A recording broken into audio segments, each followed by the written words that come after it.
Subscribe now and press the bell icon. Never miss an update.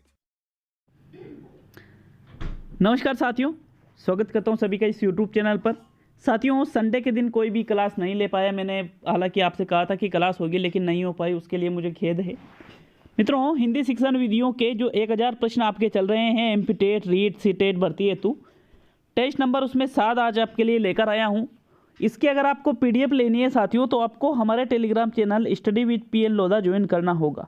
जब से लगभग 4-5 दिन से मैं आपसे रोज़ बोल रहा हूं कि आप उस टेलीग्राम चैनल को ज्वाइन कर लीजिए, वहां पर बिल्कुल निःशुल्क आपको पीडीएफ प्रोवाइड करवाता हूं। तो साथियों, लगभग 1500 ही मेंबर थे, लेकिन 4-5 दिन में ही लगभग 2000 मेंबर उसमें जुड़ चुके हैं। तो अगर आपने ज्वाइन नहीं किया है तो एक बार टेलीग्राम चैनल को ज्वाइन करें।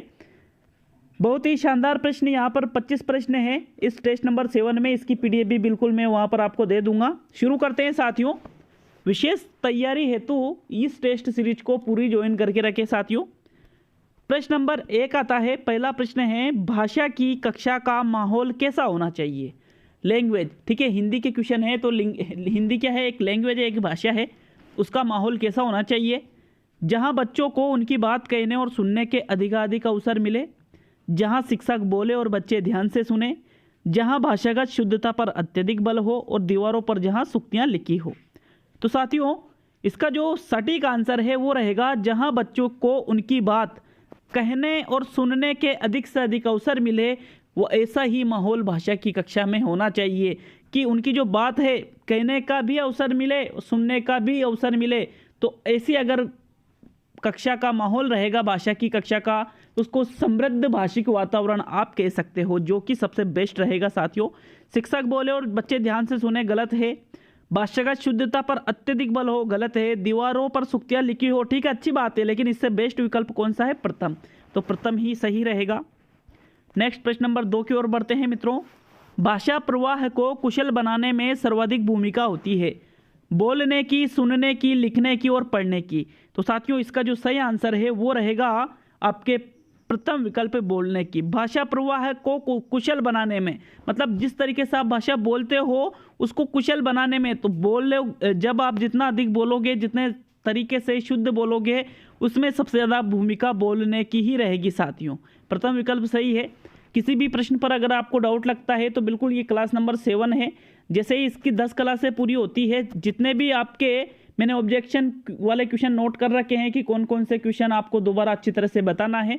तो 10 क्वेश्चन के बाद सॉल्यूशन क्लास, जैसे ही 10 क्लासें हो जाएगी उसके बाद सॉल्यूशन क्लास आपके लिए लगाई जाएगी। चलिए नेक्स्ट प्रश्न नंबर 3 पे चलते हैं मित्रों।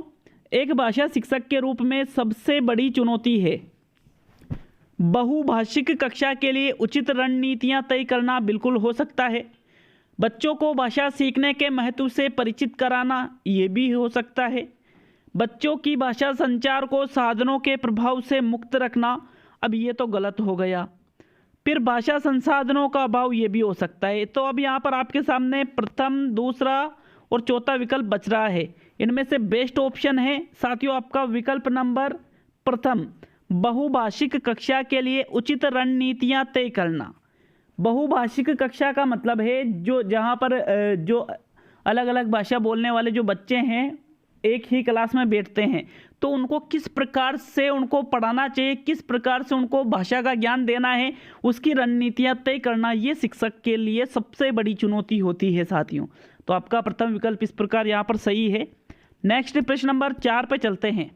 चलिए, चौथा प्रश्न आता है। कक्षा के कुछ बच्चों में पठन संबंधी विकार है, ठीक है, पढ़ने में उनके कोई दिक्कत हो सकती है।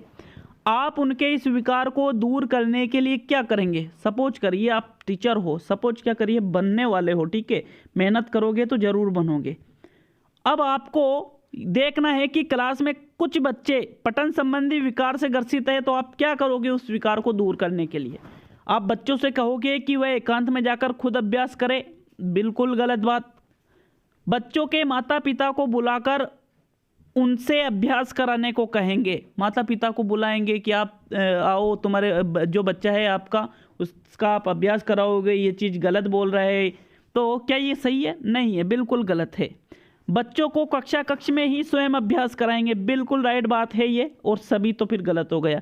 अतः साथियों यहाँ पर विकल्प नंबर आपका 3 सही रहेगा। नेक्स्ट प्रश्न नंबर 5 देखेंगे मित्रों। प्रश्न नंबर 5 आता है, उपचारात्मक शिक्षण का आयोजन करते समय आवश्यक है कला शिक्षण, पर्यवेक्षित अध्ययन, स्वयं अनुदेशित शिक्षण और उपयुक्त सभी। तो साथियों, उपचारात्मक शिक्षण जो निदान के बाद किया जाता है उसका आयोजन करते समय आवश्यक है उपयुक्त सभी चीज़ें। कला शिक्षण आवश्यक है, पर्यवेक्षित अध्ययन आवश्यक है, स्वअनुदेशित शिक्षण आवश्यक है। मतलब आपका जो चौथा विकल्प है यहाँ पर वो सही रहेगा प्रश्न नंबर 5 में। मित्रों, प्रश्न नंबर 6 देखते हैं। भाषा शिक्षण में सबसे महत्वपूर्ण सिद्धांत है। 4 सिद्धांत आपके सामने हैं, उसमें जो सबसे महत्वपूर्ण है उसका चयन कीजिए। साहचर्य सिद्धांत, आवृत्ति का सिद्धांत, बोलचाल का सिद्धांत और लिखने का सिद्धांत। तो साथियों, इन चारों सिद्धांतों में से सबसे महत्वपूर्ण है आवृत्ति का सिद्धांत। आवृत्ति का मतलब है किसी चीज़ को आपने पढ़ा दिया और उसको अगर दोबारा आपने नहीं पढ़ा या फिर बच्चों को दोबारा नहीं पढ़ाया या बच्चों ने दोबारा नहीं पढ़ा, उसकी आवृत्ति रिपीट अभ्यास नहीं किया उसका, तो फिर बच्चे उस सीखी हुई चीज़ को भूल जाएंगे। इसलिए आवृत्ति के सिद्धांत को सबसे महत्वपूर्ण सिद्धांत माना जाता है साथियों। विकल्प दूसरा आपका सही है। नेक्स्ट प्रश्न नंबर 7, भाषा शिक्षण के अंतर्गत दृश्य श्रव्य सहायक सामग्री उपयोगी है। ठीक है, दृश्य श्रव्य सहायक सामग्री सभी जानते हो आप। शिक्षक कौशलों के विकास में ये सहायक है, शिक्षण को रोचक बनाने में सहायक है, एक से अधिक इंद्रियों को सक्रिय करने में सहायक है और उपरोक्त सभी के लिए। तो साथियों, आप बड़ी ही आसानी से इस प्रश्न का जवाब दे सकते हो। इन सभी के लिए दृश्य श्रव्य सहायक सामग्री उपयोगी होती है। इससे इंद्रियों को क्रियाशील किया जाता है, शिक्षण रुचिकर होता है और शिक्षक कौशलों का भी इसमें विकास होता है साथियों। बिल्कुल विकल्प नंबर 4 आपका सही रहेगा। नेक्स्ट प्रश्न नंबर 8 देखते हैं मित्रों। विविध कक्ष में बच्चों में भाषा शिक्षण के अंतर्गत उच्चारण संबंधी दोष है। ध्वनि तत्व, स्वराघात, इकार उकार और उपरोक्त सभी। तो साथियों, यहाँ पर उच्चारण संबंधी दोष आपसे पूछा है। बिल्कुल, इकार उकार, ध्वनि तत्व, स्वराघात तीनों ही यहाँ पर उच्चारण संबंधी दोष के अंतर्गत आ जाते हैं। इसलिए आपका जो चौथा विकल्प है प्रश्न नंबर 8 में वो सही रहेगा मित्रों।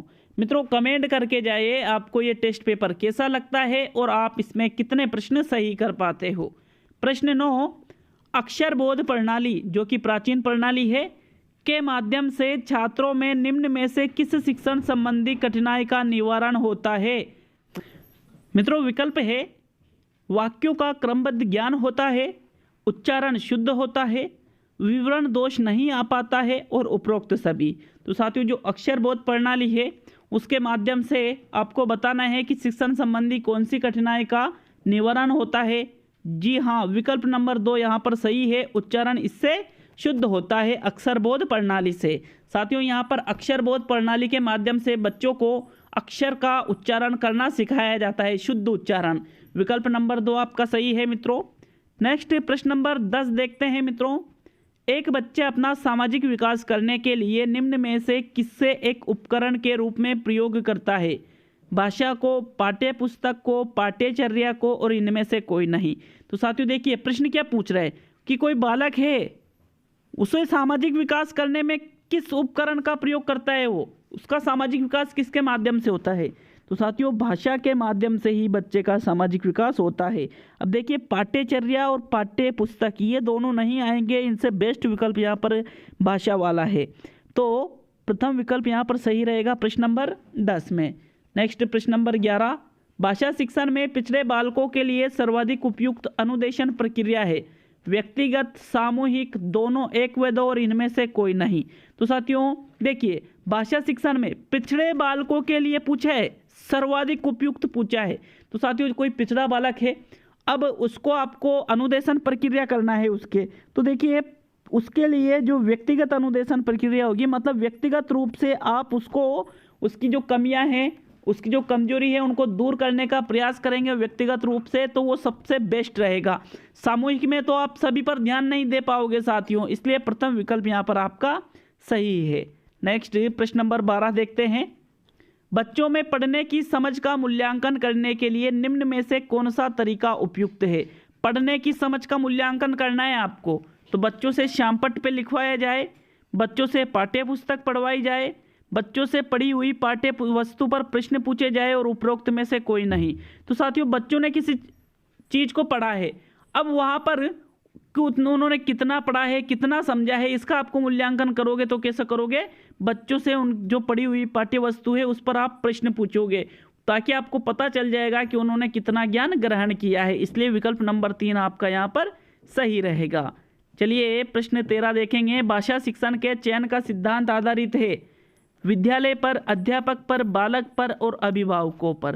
तो साथियों जो भाषा शिक्षण का चयन सिद्धांत है वो अध्यापक पर आधारित है। अब अध्यापक पर कैसे आधारित है देखिए, क्योंकि चयन का सिद्धांत कहता है कि किस विषय वस्तु को बच्चे को पढ़ाना है, कौन सी शिक्षण विधि प्रयोग में लाना है, तो ये चयन का सिद्धांत ये होता है साथियों। विकल्प 2 आपका सही है और इसका चयन कौन करता है, अध्यापक करता है।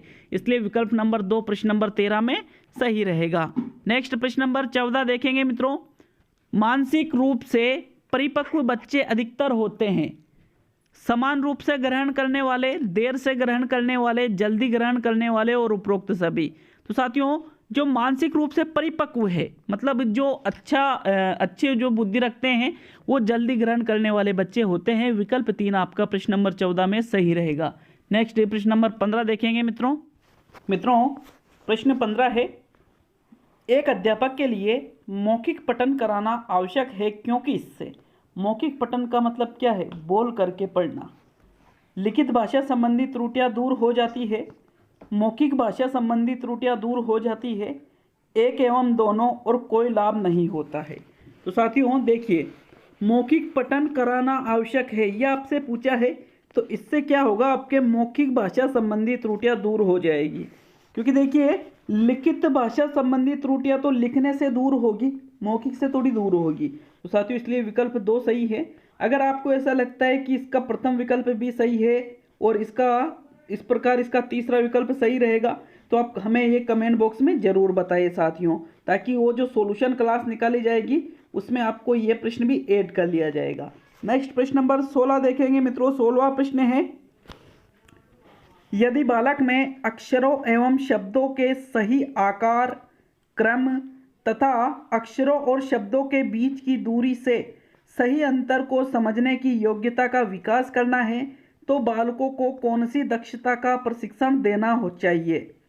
सुनने संबंधी दक्षता का प्रशिक्षण, बोलने संबंधी दक्षता का प्रशिक्षण, लिखने संबंधी दक्षता का प्रशिक्षण और व्यवहारिक व्याकरण का प्रशिक्षण। तो साथियों ये प्रश्न हो सकता है आपके समझने में बहुत कठिनाई आई हो या फिर प्रश्न समझ में ही नहीं आया हो, तो एक बार आप वापस प्रश्न को अच्छी तरह से देख लीजिए और फिर उसके बाद इसका आंसर दीजिए। तो साथियों इसका जो सही आंसर है वो रहेगा लिखने संबंधी दक्षता का प्रशिक्षण उनको देना चाहिए।